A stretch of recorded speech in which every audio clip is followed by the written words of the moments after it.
चकदे TV देख रहे सारे दर्शकों का स्वागत। मैं सिमी धालीवाल लैके हाजिर हाँ तुहाडे लई अज दीआं मुख खबरां। पहला नज़र मारदे हां सुर्खियां वल। किसानां नाल मीटिंग करने वाले 4 लीडरां नाल मोदी ने की किसानां दी मीटिंग तो पहला मुलाकात, उठे कई वड्डे सवाल। किसान जथेबंदियां ने 8 तरीक नूं मुकम्मल भारत बंद करने का कीता ऐलान, तिल मिलाई मोदी सरकार। कैप्टन ने लाइव आ केजरीवाल बीबा बादल खट्टर दी कीती लापा, मारियां शब्दी चपेड़ा। कैप्टन के बयान तो बाद तिल मिलाई हरसिमरत कौर बादल, लाइव आ कैप्टन खिलाफ कड्डी पड़ास, मारियां शब्दी चपेड़ा।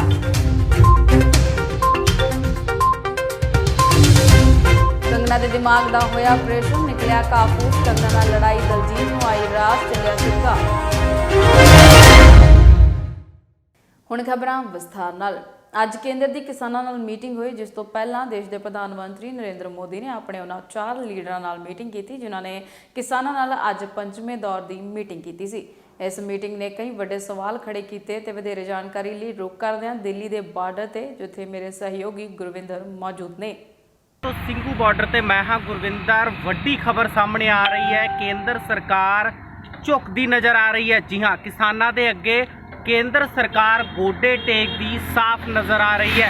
खबर यह है कि कैप्टन अमरिंदर सिंह की बीते दिनी मुलाकात हुई सी अमित शाह दे नाल, ते अज प्रधानमंत्री नरेंद्र मोदी बैठक कर रहे ने अपने मंत्रियों के नाल, ते मंथन चल रहा है कि किसानां दा जिहड़ा कानून है उसनूं किस तरह डील किया जाए। उस दे नाल तुहानूं दस दिंदे आ, किसान अपनी जिद ते अड़े हुए ने कि ये खेती कानून वापस होने चाहिए।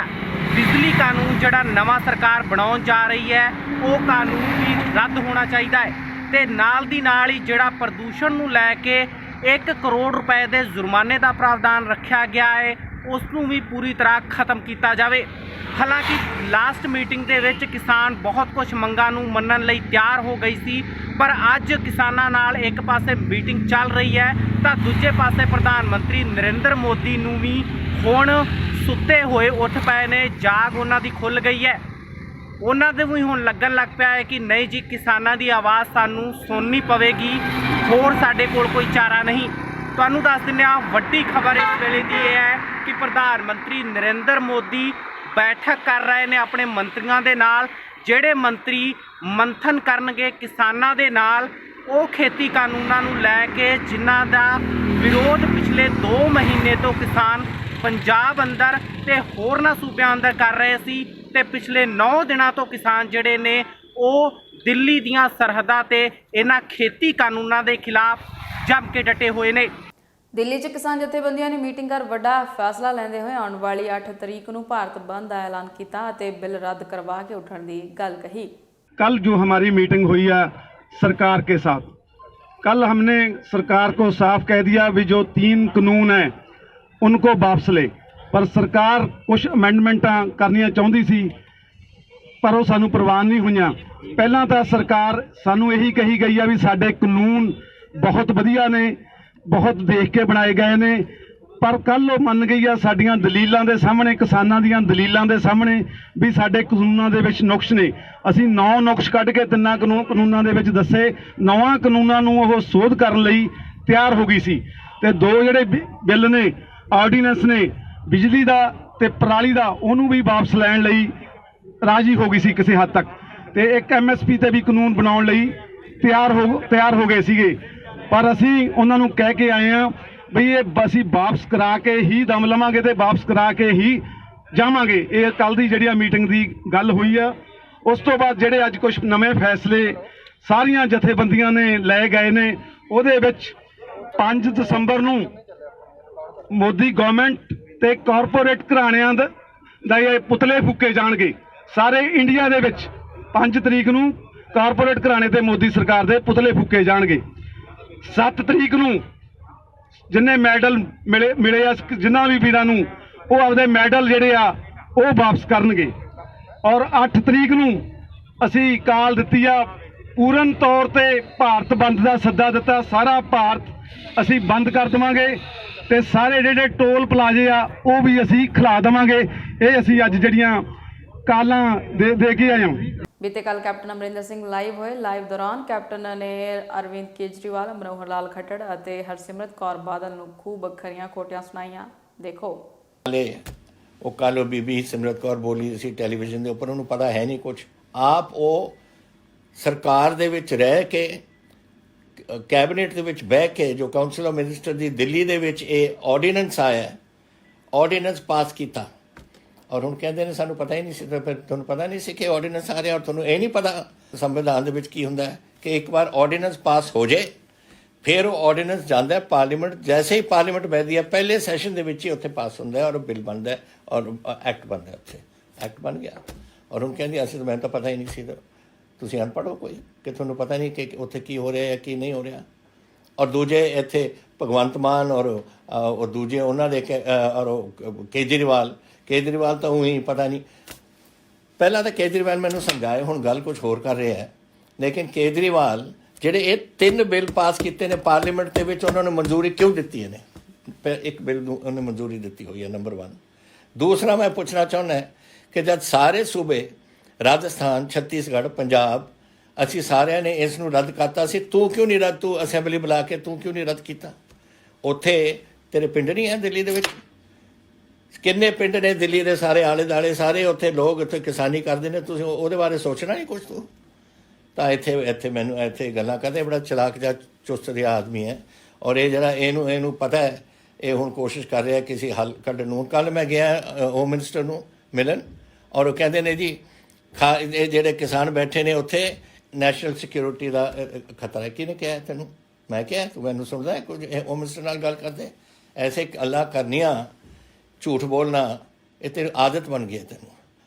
ਔਰ ਮੈਂ ਦੱਸਣਾ ਚਾਹੁੰਦਾ ਕਿ ਜਿੱਥੇ ਤਾਈਂ ਮੇਰਾ ਉੱਥੇ ਗੱਲ ਸੀ, ਮੈਂ ਉਹਨਾਂ ਨੂੰ, ਮੇਰਾ ਕੰਮ ਹੈ ਉੱਥੇ ਜਾ ਕੇ ਉਹਨਾਂ ਨੂੰ ਦੱਸਣਾ ਕਿ ਤੁਸੀਂ ਪੰਜਾਬ ਦੇ ਕਾਨੂੰਨ ਮਨਜ਼ੂਰੀ ਦਿਵਾਓ। ਉਹ ਇੱਕ ਕੰਮ ਹੈ। ਦੂਸਰਾ, ਕਿਉਂਕਿ ਉਹ ਹੋਮ ਮਿਨਿਸਟਰ ਨੇ, ਮੈਂ ਵੀ ਹੋਮ ਮਿਨਿਸਟਰ ਹੈ, ਕਈ ਇੱਥੇ ਮਸਲੇ ਨੇ, ਅਸੀਂ ਇੱਕ ਗੁਆਂਢੀ ਮੁਲਕ ਸਾਡਾ ਹਰ ਵੇਲੇ ਛੇੜਛਾੜ ਕਰਦਾ ਹੈ। ਮੇਰੀ ਡਿਊਟੀ ਇਹ ਵੀ ਬਣਦੀ ਹੈ ਕਿ ਜੋ ਕੋਈ ਨੈਸ਼ਨਲ ਇੰਟਰਸਟ, ਸਿਕਿਉਰਿਟੀ ਦਾ ਮਸਲਾ ਹੈ, ਉਹ ਵੀ ਮੈਂ ਉਹਨਾਂ ਦੇ ਸਾਹਮਣੇ ਰੱਖਾਂ। ਉਹ ਵੀ ਮੈਂ ਗੱਲ ਕੀਤੀ। ਔਰ ਮੈਂ ਐਗਰੀਕਲਚਰ ਮਿਨਿਸਟਰ ਹੈ ਤਾਂ ਮੈਂ ਖੇਤੀ ਦੀ ਗੱਲ ਕੀਤੀ, ਔਰ ਮੈਂ ਹੋਮ ਮਿਨਿਸਟਰ ਔਰ ਮੈਂ ਹੋਮ ਦੀ ਨੈਸ਼ਨਲ ਸਿਕਿਉਰਿਟੀ ਦੀ ਵੀ ਗੱਲ ਕੀਤੀ। ਮੇਰੀ ਡਿਊਟੀ ਬਣਦੀ ਹੈ। ਔਰ ਇਹ ਕਹਿ ਰਹੀ ਹੈ ਹਰਸਿਮਰਤ ਕੌਰ ਬਾਦਲ ਕਿ ਅਮਰਿੰਦਰ ਸਿੰਘ ਈਡੀ ਕਰਕੇ ਉੱਥੇ ਗਿਆ ਹੋਇਆ ਹੈ।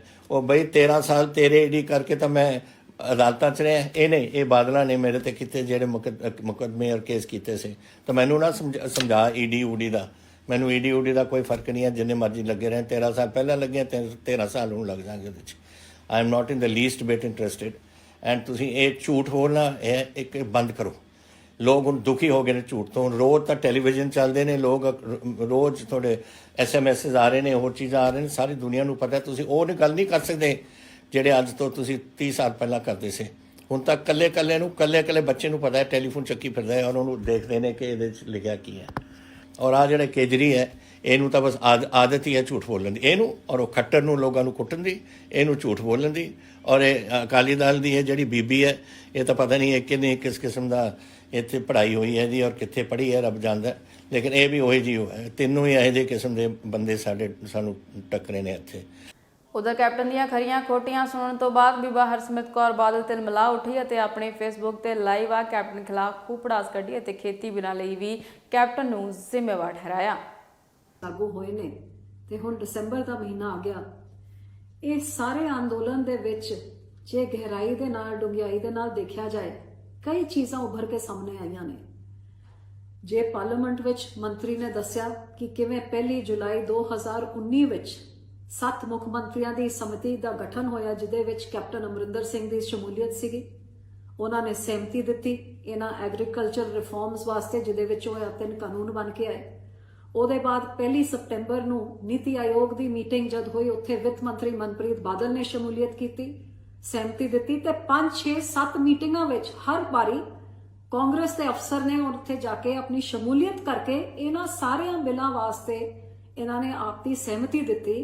ਤੇ 5 ਜੂਨ ਤਾਈਂ ਸਾਲ ਭਰ ਤੋਂ, ਜਿੱਥੇ ਕੈਪਟਨ ਸਾਹਿਬ ਨੂੰ ਪਤਾ ਸੀ, 25 ਮਈ ਨੂੰ ਪਤਾ ਲੱਗਿਆ, 3 ਜੂਨ ਦੀ ਕੈਬਨਿਟ ਮੀਟਿੰਗ, 5 ਜੂਨ ਦੀ ਕੈਬਨਿਟ ਮੀਟਿੰਗ ਜਿੱਥੇ ਆਰਡੀਨੈਂਸ ਬਣੇ, ਉੱਥੇ ਲਗਾਤਾਰ ਇਹਦੇ ਖਿਲਾਫ ਆਵਾਜ਼ ਉਠਾਈ। ਤੇ 2.5 ਮਹੀਨੇ ਜਦੋਂ ਤਾਈਂ ਜੂਨ ਤੋਂ ਲੈ ਕੇ 14 ਸਤੰਬਰ ਤੇ ਜਦੋਂ ਤੋਂ ਅਸਤੀਫਾ ਨਹੀਂ ਦਿੱਤਾ, ਲਗਾਤਾਰ ਕਿਸਾਨਾਂ ਦੀ ਗੱਲ ਕੇਂਦਰ ਤਾਈਂ ਤੇ ਕੇਂਦਰ ਦੇ ਆਸ਼ਵਾਸਨ ਕਿਸਾਨਾਂ ਤਾਈਂ ਪਹੁੰਚਾਉਣ ਪਾਵੇ ਵੀਡੀਓ ਕਾਨਫਰੰਸਿੰਗ ਰਾਹੀਂ ਮੰਤਰੀ ਦੇ ਉਹਨਾਂ ਤੋਂ ਲਿਖਤ 'ਚ ਗ੍ਰਹਿ ਮੰਤਰੀ ਨੂੰ, ਪ੍ਰਧਾਨ ਮੰਤਰੀ ਨੂੰ, ਹਰ ਮੰਤਰੀ ਨੂੰ ਇਹਨਾਂ ਦੇ ਕਿਸਾਨਾਂ ਦੀ ਸ਼ੰਕਾਵਾਂ ਬਾਰੇ ਜਦ ਅਖੀਰ 'ਚ ਪਤਾ ਲੱਗ ਗਿਆ ਕਿ ਇਹਨਾਂ ਸ਼ੰਕਾਵਾਂ ਨੂੰ ਦੂਰ ਕੀਤੇ ਬਿਨਾਂ ਜ਼ੋਰ ਤੇ ਜ਼ਬਰ ਦੇ ਨਾਲ ਇਹ ਸਰਕਾਰ ਨੇ ਪਾਸ ਕਰਦੇ ਨੇ, ਤੇ ਫਿਰ ਤੁਸੀਂ ਦੇਖਿਆ ਕਿ ਸ਼੍ਰੋਮਣੀ ਅਕਾਲੀ ਦਲ ਨੇ ਕਿਸਾਨਾਂ ਦੇ ਨਾਲ ਖੜਨ ਦਾ ਫੈਸਲਾ ਕੀਤਾ। ਉਹ ਸਰਕਾਰ ਨੂੰ ਛੱਡਿਆ, ਮੰਤਰੀ ਮੰਡਲ ਨੂੰ ਛੱਡਿਆ, ਗਠਬੰਧਨ ਨੂੰ ਛੱਡਿਆ ਤੇ ਆਪਣੇ ਕਿਸਾਨਾਂ ਨਾਲ ਖੜ ਕੇ 14 ਸਤੰਬਰ ਨੂੰ ਇਹ ਕਾਨੂੰਨ ਪਾਸ ਹੋਏ ਤੇ 1 ਅਕਤੂਬਰ ਨੂੰ ਤਿੰਨੋਂ ਤਖਤਾਂ 'ਚ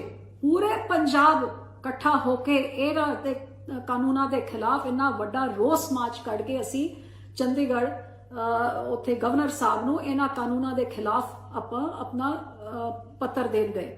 ਤੇ ਉਸ ਸਮੇਂ ਜਦ ਸਾਰਾ ਪੰਜਾਬ ਸੜਕਾਂ 'ਚ ਉਤਰ ਆਇਆ, ਇਹ ਕੈਪਟਨ ਸਾਹਿਬ ਜਿਹੜੇ 6 ਮਹੀਨੇ ਤੋਂ ਆਪ ਦੇ ਫਾਰਮ ਹਾਊਸ ਤੋਂ ਬਾਹਰ ਨਹੀਂ ਨਿਕਲੇ, ਇਹਨਾਂ ਕਾਨੂੰਨਾਂ ਦੇ ਖਿਲਾਫ ਲੋਕਾਂ ਦੇ ਸ਼ੰਕਾਵਾਂ ਇੱਕ ਵਾਰੀ ਜਾ ਕੇ ਪ੍ਰਧਾਨ ਮੰਤਰੀ ਤਾਈਂ ਗੱਲ ਨਹੀਂ ਕੀਤੀ, ਐਗਰੀਕਲਚਰ ਮਿਨਿਸਟਰ ਨਾਲ ਫੋਨ ਚੱਕ ਕੇ ਵੀ ਗੱਲ ਨਹੀਂ ਕੀਤੀ।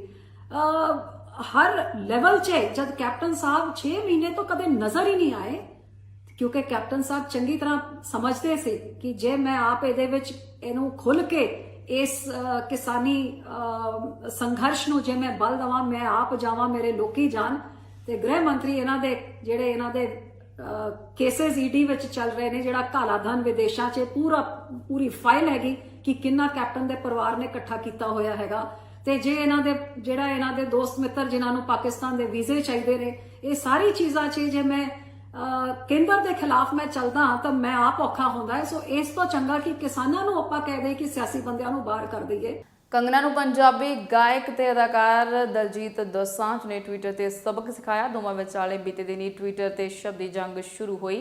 ਟਵਿੱਟਰ ਯੂਜ਼ਰਸ ਨੇ ਦਲਜੀਤ ਦਾ ਪੱਖ ਲਿਆ ਤੇ ਉਹਨਾਂ ਨੂੰ ਜੇਤੂ ਬਣਾਇਆ। ਉਧਰ ਸਮਾਜ ਸੇਵੀ ਗੁਰਕਰਨ ਵੱਲੋਂ ਅੱਜ ਕੰਗਨਾ ਦਾ ਇੱਕ ਪੁਤਲਾ ਬਣਾ ਕੇ ਉਸਦੇ ਦਿਮਾਗ ਦਾ ਆਪਰੇਸ਼ਨ ਕੀਤਾ ਗਿਆ ਅਤੇ ਦਿਮਾਗ ਚੋਂ ਕਾਫੂਸ ਕੱਢਿਆ ਗਿਆ। ਦੇਖੋ ਪੂਰੀ ਖਬਰ। ਕੰਗਨਾ ਰਣੌਤ ਆਪਣੇ ਬੇਤੁਕੇ ਤੇ ਵਿਵਾਦਿਤ ਟਵੀਟਸ ਕਰਕੇ ਲੋਕਾਂ ਦੇ ਗੁੱਸੇ ਦਾ ਸ਼ਿਕਾਰ ਹੋ ਰਹੀ ਹੈ। ਖਾਸ ਕਰ ਪੰਜਾਬੀਆਂ ਨੇ ਕੰਗਨਾ ਲਈ ਸ਼ਬਦੀ ਚਪੇੜਾਂ ਦੀ ਕਿੱਲੀ ਲਗਾਤਾਰ ਨੱਪ ਰੱਖੀ ਹੈ। ਕੰਗਨਾ ਨੂੰ ਪੰਜਾਬੀ ਗਾਇਕ ਤੇ ਅਦਾਕਾਰ ਦਲਜੀਤ ਦੋਸਾਂਝ ਨੇ ਵੀ ਕਾਫੀ ਸਬਕ ਸਿਖਾਇਆ। ਜੀ ਹਾਂ, ਦੋਵਾਂ ਵਿਚਾਲੇ ਬੀਤੇ ਦਿਨੀ ਟਵਿੱਟਰ ਤੇ ਸ਼ਬਦੀ ਜੰਗ ਸ਼ੁਰੂ ਹੋਈ। ਇਹ ਬਹਿਸ ਉਸ ਸਮੇਂ ਸ਼ੁਰੂ ਹੋਈ ਜਦੋਂ ਦਲਜੀਤ ਦੋਸਾਂਝ ਨੇ ਕੰਗਨਾ ਰਣੌਤ ਦੇ ਕਿਸਾਨ ਪ੍ਰਦਰਸ਼ਨਕਾਰੀਆਂ ਵਿੱਚ ਖੜੀ ਇੱਕ ਬਜ਼ੁਰਗ ਮਹਿਲਾ ਨੂੰ ਸ਼ਾਹੀਨ ਬਾਗ ਦੀ ਬਿਲਕਿਸ ਦੱਸਣ ਨੂੰ ਲੈ ਕੇ ਨਿਸ਼ਾਨਾ ਸਾਧਿਆ ਸੀ। ਕੰਗਨਾ ਨੇ ਇਹ ਵੀ ਕਿਹਾ ਕਿ ਇਹ ਮਹਿਲਾ 100 ਰੁਪਏ ਚ ਅੰਦੋਲਨ 'ਚ ਸ਼ਾਮਲ ਹੋਣ ਲਈ ਉਪਲਬਧ ਹੈ। ਹਾਲਾਂਕਿ ਕੰਗਨਾ ਰਣੌਤ ਨੇ ਕਾਫੀ ਵਿਰੋਧ ਤੇ ਸੱਚ ਸਾਹਮਣੇ ਆਉਣ ਤੋਂ ਬਾਅਦ ਆਪਣਾ ਟਵੀਟ ਡਿਲੀਟ ਕਰ ਦਿੱਤਾ ਸੀ, ਪਰ ਉਦੋਂ ਤੱਕ ਦੇਰ ਹੋ ਚੁੱਕੀ ਸੀ। ਉਹ ਲੋਕਾਂ ਦੇ ਨਿਸ਼ਾਨੇ ਤੇ ਆ ਗਈ ਸੀ। ਦਲਜੀਤ ਦੋਸਾਂਝ ਨੇ ਰੀਟਵੀਟ ਕਰਕੇ ਉਸਦਾ ਜਵਾਬ ਦਿੱਤਾ। ਉਹਨਾਂ ਲਿਖਿਆ ਕਿ ਉਹ ਮਹਿੰਦਰ ਕੌਰ ਜੀ ਨੇ ਇਸ ਸਬੂਤ ਨੂੰ ਸੁਣ ਲਓ, ਕੰਗਨਾ ਰਣੌਤ ਇੰਨਾ ਵੀ ਅੰਨਾ ਨਹੀਂ ਹੋਣਾ ਚਾਹੀਦਾ। ਇਹ ਕੁਝ ਕਹਿ ਕੇ ਦਲਜੀਤ ਨੇ ਮਹਿੰਦਰ ਕੌਰ ਦਾ ਕਿਸਾਨਾਂ ਦੇ ਨਾਲ ਗੱਲਬਾਤ ਕਰਦਿਆਂ ਦਾ ਇੱਕ ਵੀਡੀਓ ਸ਼ੇਅਰ ਕੀਤਾ। ਕੰਗਨਾ ਤੇ ਦਲਜੀਤ ਵਿਵਾਦ 'ਚ ਟਵਿੱਟਰ ਯੂਜ਼ਰਸ ਨੇ ਦਲਜੀਤ ਦਾ ਪੱਖ ਲਿਆ ਤੇ ਉਹਨਾਂ ਨੂੰ ਜੇਤੂ ਬਣਾਇਆ, ਜਿਸ ਤੋਂ ਬਾਅਦ ਟਵਿੱਟਰ ਤੇ ਉਹਨਾਂ ਦੀ ਫੈਨ ਫੋਲੋਇੰਗ ਕਾਫੀ ਤੇਜ਼ੀ ਨਾਲ ਵਧ ਰਹੀ ਹੈ। ਇਸ ਤੋਂ ਇਲਾਵਾ ਇੰਸਟਾਗ੍ਰਾਮ ਤੇ ਵੀ ਦਲਜੀਤ ਦੋਸਾਂਝ ਦੇ ਇੰਸਟਾਗ੍ਰਾਮ ਫਾਲੋਅਰਸ ਦੀ ਗਿਣਤੀ ਵਧ ਰਹੀ ਹੈ। ਇੰਨਾ ਹੀ ਨਹੀਂ, ਗੂਗਲ ਤੇ ਦਲਜੀਤ ਦੋਸਾਂਝ ਦੇ ਗਾਣਿਆਂ ਨੂੰ ਵੀ ਪਿਛਲੇ 2 ਦਿਨਾਂ ਤੋਂ ਸਭ ਤੋਂ ਜ਼ਿਆਦਾ ਸੁਣਿਆ ਤੇ ਦੇਖਿਆ ਗਿਆ। ਦਲਜੀਤ ਦੋਸਾਂਝ ਨੇ ਹੀ ਨਹੀਂ, ਮਿੱਕਾ ਨੇ ਵੀ ਕੰਗਨਾ ਰਣੌਤ ਨੂੰ ਸ਼ਬਦੀ ਚਪੇੜਾਂ ਮਾਰੀਆਂ ਤੇ ਲਾਂਤਾਂ ਪਾਈਆਂ। ਉਧਰ ਸਮਾਜ ਸੇਵੀ ਗੁਰਕਰਨ ਵੱਲੋਂ ਕੰਗਨਾ ਦਾ ਇੱਕ ਪੁਤਲਾ ਬਣਾ ਕੇ ਹਾਸਮਈ ਢੰਗ ਨਾਲ ਉਸਦੇ ਦਿਮਾਗ ਦਾ ਆਪਰੇਸ਼ਨ ਕੀਤਾ ਗਿਆ, ਜਿਸ ਚੋਂ ਕਾਫੂਸ ਨਿਕਲਿਆ। ਦੇਖੋ ਤਸਵੀਰਾਂ ਤੇ ਸੁਣੋ ਕੰਗਨਾ ਨੂੰ ਪਈਆਂ ਲਾਂਤਾਂ। ਅੱਜ ਭਾਜੀ ਪ੍ਰੋਟੈਸਟ ਇਸ ਚੀਜ਼ ਦਾ ਸੀਗਾ ਵੀ ਜੋ ਕੰਗਨਾ ਰਣੌਤ ਨੇ ਭੱਦੀ ਸ਼ਬਦਾਵਲੀ ਵਰਤੀ ਪੰਜਾਬ ਦੀਆਂ ਮਾਵਾਂ ਵਾਸਤੇ, ਉਹਨੂੰ ਬਹੁਤ ਹੀ ਸ਼ਰਮਨਾਕ ਗੱਲ ਹੈ ਤੇ ਪੰਜਾਬੀ ਬਿਲਕੁਲ ਵੀ ਇਹਨੂੰ ਬਰਦਾਸ਼ਤ ਨਹੀਂ ਕਰੂਗਾ। ਅੱਜ ਅਸੀਂ ਇਹਦਾ ਇਸ ਕਰਕੇ ਆਪਰੇਸ਼ਨ ਕੀਤਾ ਵੀ ਇਹਦੇ ਦਿਮਾਗ 'ਚ ਭਰਿਆ ਕੀ ਹੈ। ਅਸੀਂ ਉਹ ਤੁਹਾਨੂੰ ਅੱਜ ਦਿਖਾਇਆ ਵੀ ਇਹ ਦਿਮਾਗ 'ਚ ਫੂਸ ਭਰੀ ਹੈ, ਕਿਉਂਕਿ ਕੋਈ ਸਹੀ ਦਿਮਾਗ ਵਾਲੀ ਔਰਤ ਇਹ ਜਿਹੇ ਘਟੀਆ ਸ਼ਬਦ ਨਹੀਂ ਵਰਤ ਸਕਦੀ ਮਾਵਾਂ ਪਿੱਛੇ। ਇਹ ਕਹਿੰਦੀ 100 ਰੁਪਏ ਲੈ ਕੇ ਉੱਥੇ ਧਰਨੇ ਤੇ ਮਾਵਾਂ ਬੈਠੀਆਂ ਤੇ ਉਹ ਸਾਡੇ ਪੰਜਾਬ ਦੀਆਂ ਮਾਵਾਂ ਨੂੰ ਇੰਨਾ ਘਟੀਆ ਦੱਸ ਰਹੀ ਹੈ। ਉਹਦੇ ਮੇਰੇ ਵੱਲੋਂ ਖੁੱਲ੍ਹਾ ਚੈਲੰਜ ਆ ਕੇ ਉਹਦਾ ਪ੍ਰੋਡਕਸ਼ਨ ਹਾਊਸ ਪੰਜਾਬ 'ਚ ਵੜ ਕੇ ਦਿਖਾਵੇ। ਅਸੀਂ ਜਲੂਸ ਕੱਢਾਂਗੇ, ਪੰਜਾਬ ਵੱਲ ਦੇਖ ਕੇ ਦਿਖਾਣ। ਉਹਦੀ ਕੋਈ ਸ਼ੂਟ ਨਹੀਂ ਹੋਊਗੀ ਤੇ ਸਾਰੇ ਪੰਜਾਬ ਨੂੰ ਅਪੀਲ ਕਰਦੇ ਹਾਂ ਵੀ ਇਹਦੀ ਜਿਹੜੀ ਵੀ ਫਿਲਮ ਆਊਗੀ ਉਹਨੂੰ ਬੋਇਕਾਟ ਕੀਤਾ ਜਾਏ ਪੂਰਨ ਤੌਰ ਤੇ। ਇਹ ਸਨ ਹੁਣ ਤੱਕ ਦੀਆਂ ਖਬਰਾਂ। ਤਾਜ਼ਾ ਤਰੀਨ ਖਬਰਾਂ ਲੈ ਕੇ ਫਿਰ ਹਾਜ਼ਰ ਹੋਵਾਂਗੇ। ਉਦੋਂ ਤੱਕ ਮੈਨੂੰ ਦਿਓ ਇਜਾਜ਼ਤ। ਸਤਿ ਸ਼੍ਰੀ ਅਕਾਲ।